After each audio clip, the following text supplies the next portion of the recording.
वरती महानगरपालिकेवर मोर्चा काढण्यात आलेला आहे, काय सांगाल?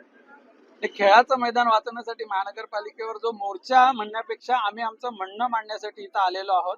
कारण आम्ही जो काय इथले ग्रामस्थ आहेत पंचक्रोशीतले, त्यांनी तिथं दलदलीच्या भागामध्ये स्वखर्चाने आणि स्वकष्टाने ते जे मैदान आज घडवलेलं आहे 12 वर्षापूर्वी, आणि आपल्या कोरोना काळाच्या अगोदरपासून तिथे खेळाचं मैदान म्हणूनच होतं, परंतु प्रशासकीय राजवटीमध्ये त्याच्यामध्ये अचानक इथलं नवीन एक कूटनीती अशी झाली की बाबा तिथंच हॉस्पिटल बांधलं गेलं पाहिजे. हॉस्पिटलसाठी आमचा विरोध नाहीये, ना 40+ संघटनेचा ना ग्रामस्थांचा. हॉस्पिटल किंवा एखादी मेडिकल सुविधा ही खरोखर गरजेची असते, पण तशी मैदानं ही पण त्या त्या भागातला श्वास असतात.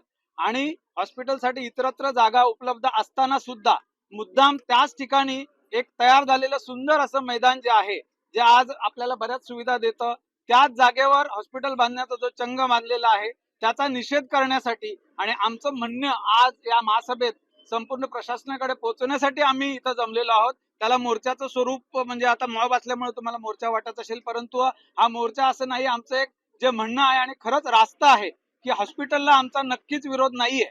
आम्हाला हॉस्पिटल पण हवंय, परंतु मैदान पण हवंय जे आम्ही स्वखर्चाने बांधलेलं आहे. लोकशाही मराठी ऐका, पहा, जागरूक रहा.